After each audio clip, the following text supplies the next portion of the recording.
The night my sister called me the maid of the family was the night I stopped mistaking blood for loyalty. My name is Caroline Hughes. I'm 34, a senior accountant at a mid-sized firm in Austin, the kind of person who balances other people's chaos while quietly drowning in my own. For years, my sister Eleanor had been the shining one, the PR executive with magazine spreads, perfect hair, a husband who called her a force of nature. She spoke in sound bites. I spoke in spreadsheets. And somehow, I let her convince everyone that made her the success story and me the servant. When Dad was diagnosed with Parkinson's, Eleanor sent flowers. I sent my life. I moved back home, juggled bills, tracked every prescription, made sure the care nurses got paid. She'd text sometimes, "Hang in there, sis. Love you." Before flying to another conference about women empowerment, when Dad passed last spring, we sat side by side at the will reading. The lawyer's voice was solemn as he read out the inheritance plan, an investment trust valued at $2.4 million, intended for both daughters. I remember Eleanor's hand tightening around her pen, her smile too quick, too rehearsed. A week later, she called. "Caroline, since I have more financial experience, it makes sense I manage the trust, right?" I laughed. "I'm literally an accountant." "Of course, but you're sentimental. You'll overspend on guilt. I'll keep things streamlined." I should have said no. Instead, I signed the temporary authorization she sent over, trusting family the way you trust gravity, right until you hit the floor. 6 months passed. I didn't ask questions. I worked, paid my rent, kept my head down. Then, one morning, a glossy envelope arrived in my mailbox. "You're cordially invited to the Empower Her annual gala, hosted by Eleanor Hughes."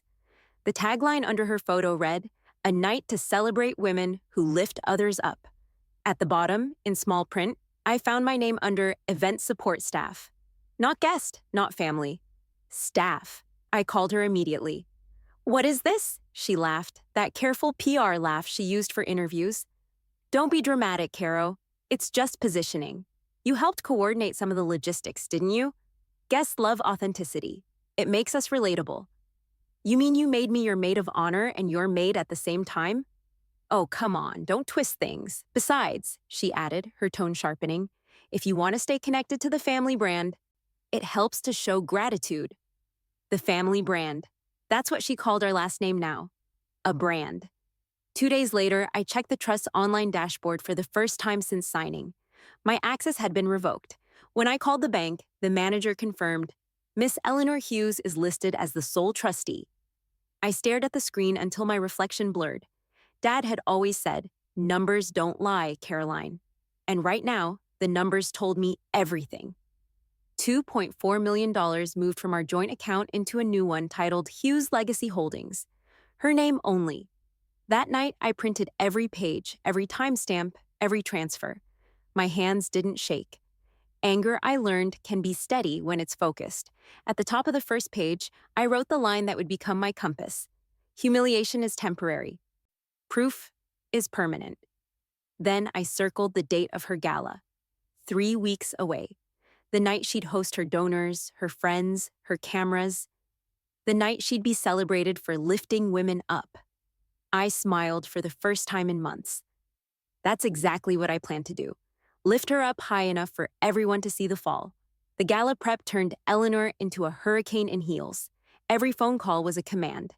Every email ended with ASAP. She wanted perfection.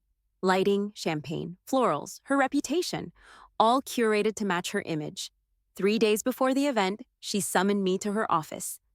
I almost didn't go, but curiosity is a slow poison. Her assistant led me into a glass-walled conference room where Eleanor stood rehearsing her acceptance speech. "Empowerment," she said into the mirror, "isn't about pity.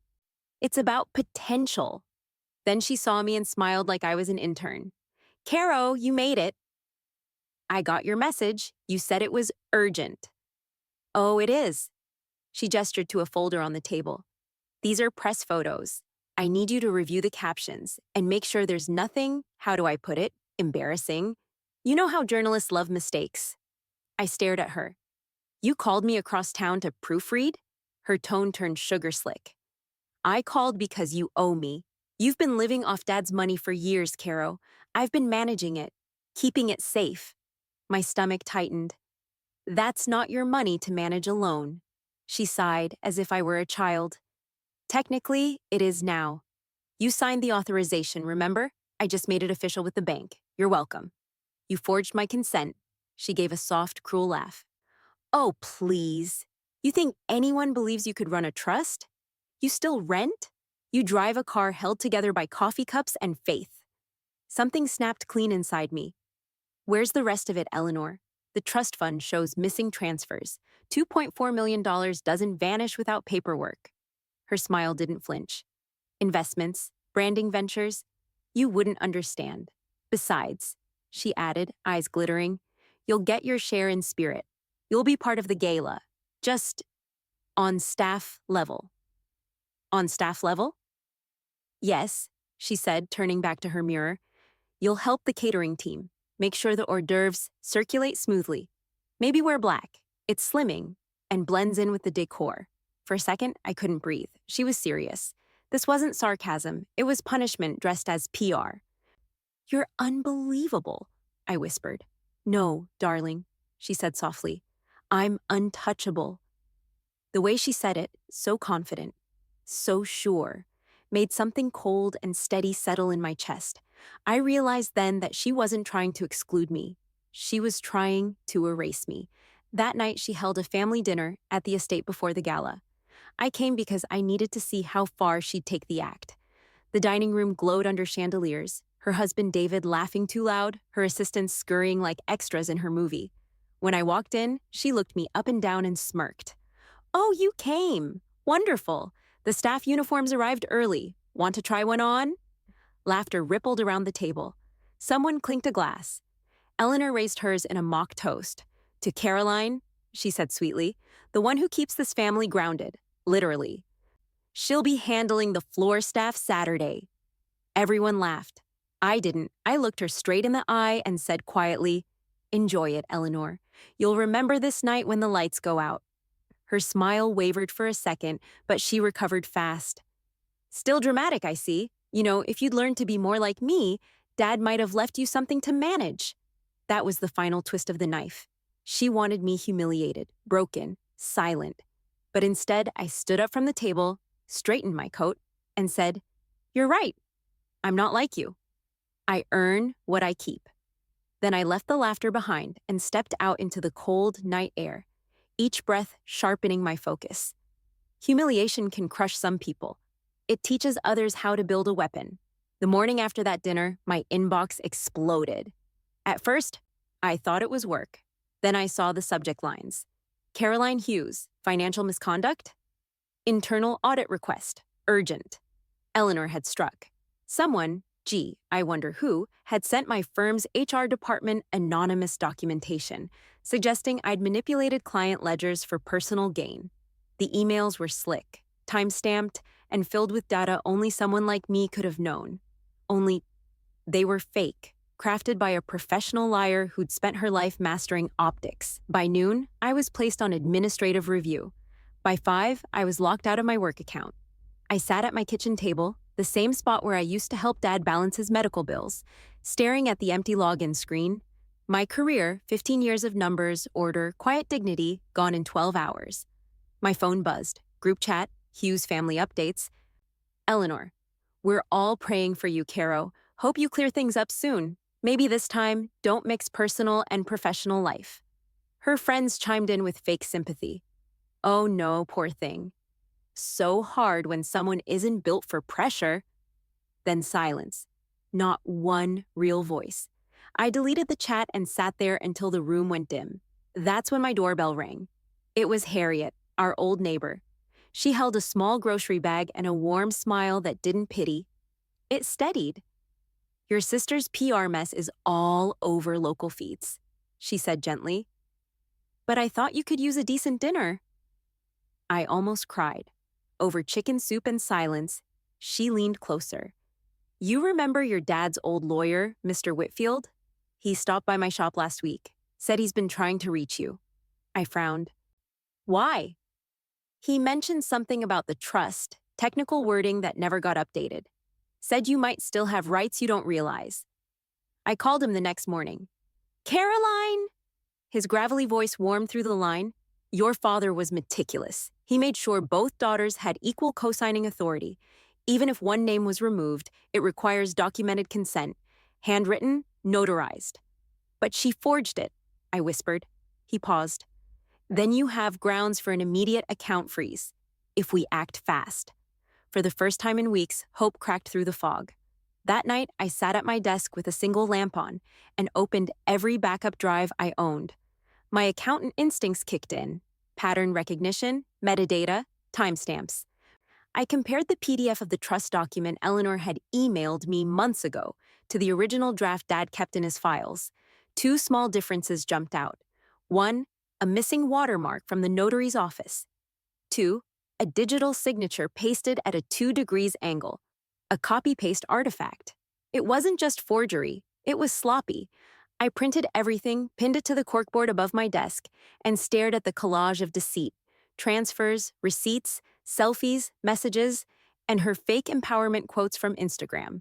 Outside, the city buzzed like normal life hadn't just imploded around me.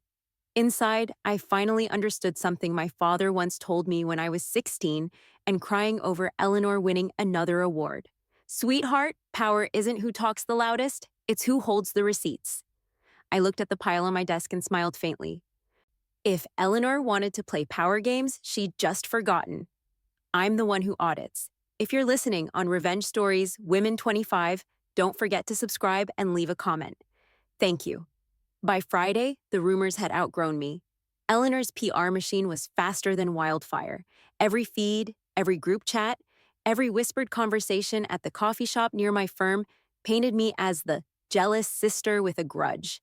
I stopped checking my notifications when a former coworker texted, Caro, she's saying you stole from your dying dad. Please tell me that's not true. That one hurt, not because they believed her, but because part of me had expected they would. I spent the weekend at Dad's old house, digging through what Eleanor never cared to touch, file boxes labeled in his neat handwriting. In a folder marked Trust Amendments Pending, I found a thumb drive wrapped in masking tape. On it were backup financial ledgers and correspondence logs between Dad, the family lawyer, and the notary he'd used for every estate change. And there it was, time-stamped and verified. My signature authorization Sometimes the unsigned. simplest answers Eleanor's are fake the hardest to PDF had been find. dated 2 weeks after Dad's last meeting with the notary. My hands shook, but not from anger, from precision. It was the feeling you get when numbers finally add up after Our months of understanding noise. of complex I called systems, Mr. like Whitfield immediately. ecosystems or even Found global it, I said. economies, is Then we're constantly halfway home, evolving. he replied. But you'll need corroboration. Someone neutral. That's when Harriet stepped forward again. I used to notarize for your father before Eleanor switched firms, she said. I can testify the real document was never completed. He said he wanted both daughters protected. Her voice cracked a little on both daughters. We spent 2 days scanning, timestamping, filing a petition for temporary financial hold. The moment I sent the final email to the bank's fraud division, I exhaled like I hadn't in months. Still, Eleanor didn't stop. She posted photos of final gala prep, her arms draped around charity sponsors, all captioned with fake humility, grateful to lift others up, especially family who support me from behind the scenes. Behind the scenes, the same phrase she used when she shoved me into the shadows. That night, as I reviewed the asset logs, a second discovery cut deeper than I expected. She hadn't just rerouted the trust funds, she'd leveraged Dad's lake house mortgage to bankroll her rebranding firm. If the bank investigated, it could expose fraud across multiple accounts. I almost pitied her. Almost. Then the invitation arrived. Platinum foil, heavy cardstock. Empower Her annual gala, celebrating women who inspire change. I looked at the embossed letters, then at my evidence board. Eleanor had invited 300 people to her own downfall, and she didn't even know it. The next day, I walked into the law office to finalize the documentation. Whitfield looked over his glasses and smiled. Everything's in order. Once you file this with the bank at 9 a.m. on the event day, her accounts will freeze automatically. Even the event fund? Especially the event fund. That night, I stared at my reflection in the mirror. For the first time, I didn't see the overlooked sister. I saw someone dangerous, calm, and done apologizing. I laid out my outfit for the gala. Deep emerald satin, elegant but unflashy, not to blend in, to stand out just enough that when the truth landed, everyone would remember who brought it. Before turning off the lights, I picked up one of Dad's old ledgers from his bedside drawer.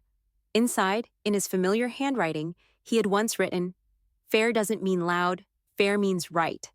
I smiled. "You'd have hated this circus, Dad," I whispered. "But you'd have loved the ending.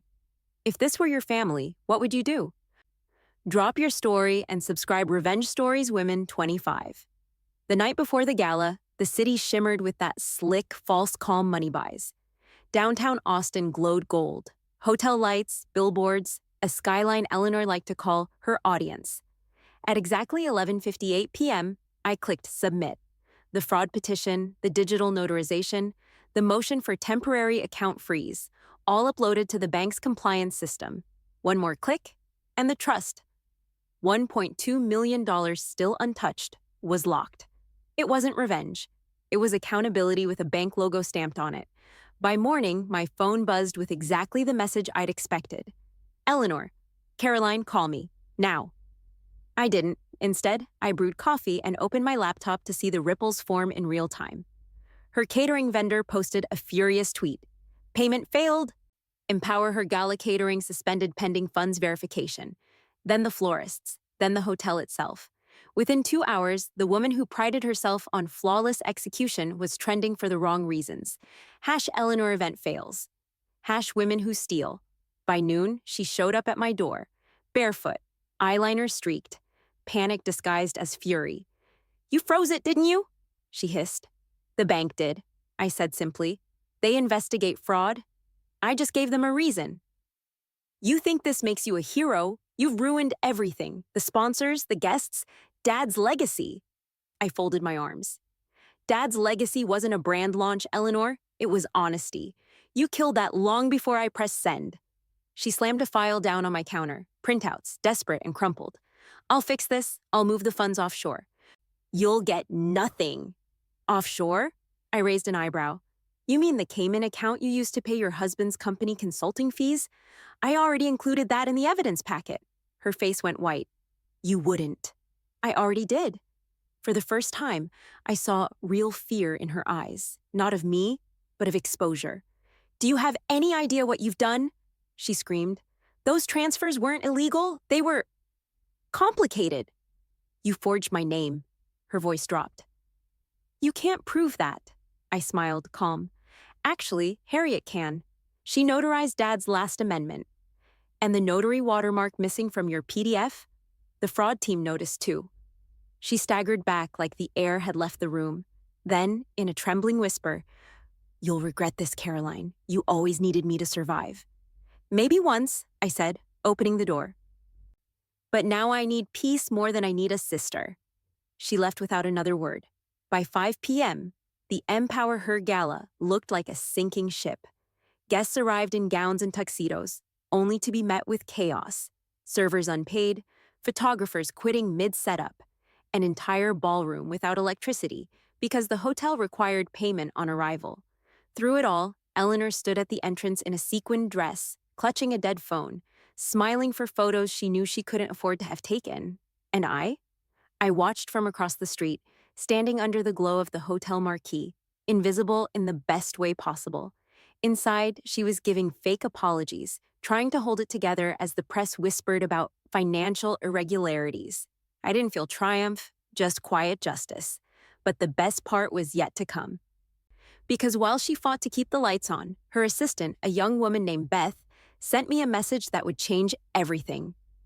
"Miss Hughes, I think you should see this. Eleanor used company funds for personal gifts, jewelry, luxury bags. I have receipts and email threads. I'm done covering for her. Proof from the inside, the final domino." I texted back, "Thank you, Beth. You just became the witness she can't buy." As the sun set, I gathered my files into one sleek black folder labeled Integrity. Tomorrow, I'd walk into her gala, not as staff, not as sister, as the reckoning. Saturday night, 7:15 p.m. The grand ballroom at the Hyatt downtown shimmered like it was holding its breath. Rows of crystal chandeliers, a string quartet playing Clair de Lune, waiters moving nervously through the half-lit chaos. And right at the center stood Eleanor Hughes, smiling through the wreckage. Her PR smile was unbreakable. You'd never guess she'd spent the last 24 hours watching every account she owned turn red. From across the room, I saw her laugh too brightly at the mayor's wife, clutching an empty flute of champagne she couldn't afford to refill.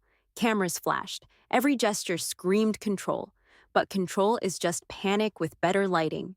I walked through the revolving doors in a deep emerald gown, hair pinned back, folder tucked under my arm.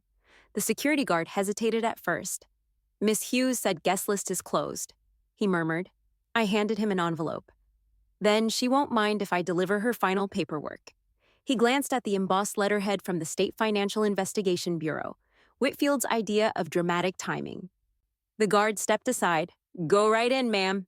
I entered just as Eleanor stepped up to the podium.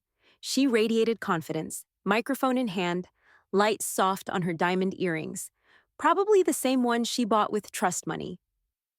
"Good evening, everyone," she began. "Tonight we celebrate women who rise, women who lead, women who lift others." I cut through the crowd. "And some who steal," I said, loud enough to echo across the marble floor. Every head turned. Eleanor froze mid-sentence, her practiced smile flickering like a bad signal.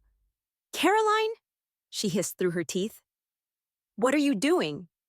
"Balancing the books," I replied. A ripple of whispers filled the hall. I stepped forward, placing the black folder on the podium. "Since this is a night for empowerment, let's empower everyone with the truth." On the projector behind her, the gala team's slideshow flickered until a new file appeared. Hughes Trust Account Audit.pdf. Her eyes widened. "Turn that off." Too late. Page after page flashed across the screen. Bank transfers to Cayman Financial Limited, wire receipts to luxury boutiques, copies of her forged signature overlaying mine. And finally, security footage of her sitting in Dad's old office, signing documents with my name. Gasps cut through the air like glass breaking. Someone whispered, "Is that real?" The mayor's wife muttered, "It's dated after her father's death." Eleanor turned toward me, her face drained of color. "You vindictive little—" "Careful," I said softly. "There are journalists here." Her husband, David, stormed up from the front row. "Eleanor, what is this?" "Those are my company's accounts." She tried to grab the mic back. "It's manipulation. My sister doctored everything." I held up my phone and hit play. Eleanor's voice filled the speakers. Beth's secret recording, crystal clear. "Don't worry, just copy her signature. She won't notice. She's too busy wiping drool off Dad's chin." A collective gasp rolled through the ballroom. That was the moment the mask fell. Eleanor stumbled back, shaking her head, eyes wide like an animal cornered. "Caroline, please, not here." "Why not?" I asked. "You humiliated me here. You called me your maid in front of 200 people. Now they get to see what you really are." She lunged forward, tears cutting through her foundation. "You'll destroy us both." "No," I said evenly, "just you." I turned to the crowd. "For the record, all this evidence has been submitted to the bank, the IRS, and the media outlets you invited tonight. Consider this an early press release." Flashbulbs burst like fireworks. Eleanor tried to speak again, but security had already started moving toward her. Her husband's lawyer followed close behind, face pale. I stepped down from the podium, slipping my folder back into my purse. As I passed her, she whispered, hoarse, "You've ruined me?" I leaned close enough for only her to hear. "No, Eleanor. You did that the moment you thought my silence was weakness." Then I walked out to the sound of murmurs, heels striking the marble floor in steady rhythm. Behind me, the orchestra faltered to a stop. The Empower Her banners fluttered in the air conditioning, ironic and hollow. Outside, the night felt cool and sharp against my skin. My phone buzzed. Beth again. "The board just suspended Eleanor indefinitely. They're contacting the press. It's over." I stared at the city skyline and smiled faintly. "It's not over," I whispered. "It's balanced." By Monday morning, every news outlet in Austin had a headline that tasted like irony. Empower Her founder accused of embezzlement. Sister exposes financial fraud at charity gala. For once, my name wasn't buried under hers. It stood beside it. And this time, it told the truth. I thought that would bring peace. But peace doesn't come when you're cleaning ashes. It comes when you stop lighting matches. 3 days later, Eleanor showed up at Dad's house, the same door she hadn't crossed in months. Her once impeccable posture was gone, her hair was tied back, hands trembling around a wrinkled envelope. "Caroline, please," she began, voice cracking. "I've lost everything. The sponsors, the firm. David filed for separation. They froze every account. I have nowhere to go." I stood in the doorway, the smell of lemon oil and dust filling the quiet space. "You always said I was sentimental," I said calmly. "Guess that's what makes this harder than it should be." She stepped closer. "You wanted justice. You have it. Can we end this now?" I looked at her, at the sister who once brushed my hair before school, who later called me the maid of the family. "End this?" I repeated. "You forged my name. You stole from our father. You tried to destroy my life because you couldn't stand to see me stand on my own." Tears streaked her cheeks. "I didn't know how else to win." "You didn't need to win," I said quietly. "You just needed to tell the truth." She held out the envelope. "It's a signed confession. I already sent copies to the bank and investigators. Maybe it'll help with sentencing. I wanted you to know I'm sorry." I took it, read the shaky signature, and felt something unexpected. Not victory, not rage, just release. "You know," I said slowly, "Dad once told me forgiveness isn't a gift. It's an audit. You balance what's owed, and if there's anything left, you decide what to do with it." She wiped her eyes. "And what's left between us?" I met her gaze. "Nothing I'm willing to carry." For a long moment, she just nodded, as if she finally understood. Then she turned and walked away, shoulders slumped. Silence following her down the path. Inside, I placed her envelope on Dad's old desk beside the photo of us as kids. 2 girls holding popsicles, faces sticky and bright. I didn't cry. I didn't feel triumphant either. Some debts don't get repaid. They just stop bleeding you. That was enough. A month later, the headlines had quieted. The world had moved on to new scandals, new stars to worship and burn. But for me, silence was the sound of survival. I stayed in Dad's old house for a while, fixing things Eleanor never noticed. The creaky porch step, the flickering hallway light, the chipped edge of his ledger desk. Every nail I hammered back in felt like reclaiming ground she'd tried to strip away. The investigators closed their report 2 weeks later, full restitution to be issued to Caroline Hughes. The remainder of the trust would fund a financial literacy program for women recovering from fraud and family disputes. The judge asked if I wanted to press further charges. I told him no, not because she deserved mercy, but because I deserved freedom. That night, I sat on the porch watching the lake glow silver under the moon. Harriet joined me with 2 mugs of tea. "She'll have to rebuild from nothing," she said quietly. "So did I replied. "Difference is, I didn't lie to get there." She smiled. "You sound like your father." I looked at the ledger on my lap, the one I'd spent nights updating. Across the top, in neat, deliberate writing, I'd titled it the Hughes Accountability Foundation. It wasn't just a fund, it was a promise. For every woman who'd been called crazy, bitter, or ungrateful for daring to want fairness. The first grant I signed went to a caregiver in Dallas fighting her siblings over unpaid medical bills. The second, to a teacher whose brother drained their mother's savings. Each story echoed pieces of mine, proof that what happened to me wasn't rare. It was just usually quiet. Not anymore. I sold my condo, moved to a smaller place near the lake, and started teaching weekend finance workshops at the community center. One afternoon, a young woman lingered after class. "My sister's trying to cut me out of our family trust," she said, voice trembling. "I don't even know where to start." I handed her my card. "Start by keeping your receipts. Then remember this. Truth doesn't need to shout, it just needs to show up." As she left, sunlight spilled across the tables, turning every stack of paper gold. For the first time, I didn't feel like the forgotten sister in someone else's story. I felt like the author of my own. I drove home that evening with the windows down, wind tangling my hair. The city lights blurred behind me, fading into the dark. Ahead, everything felt open. On the porch, I found one last envelope in the mail. No return address. Inside, a single line in Eleanor's handwriting. I hope you find peace. I'm trying to. I read it once, then folded it neatly and set it in Dad's ledger. Not out of nostalgia, but closure. Because forgiveness isn't forgetting. It's letting go of the rope you've been bleeding from. I walked down to the dock, toes brushing the cool water, and whispered the words that had carried me through every humiliation, every loss, every storm. I choose me. And this time, it didn't sound like defiance. It sounded like beginning. I choose me. Tell me what you do. Drop your story and subscribe Revenge Stories Women 25.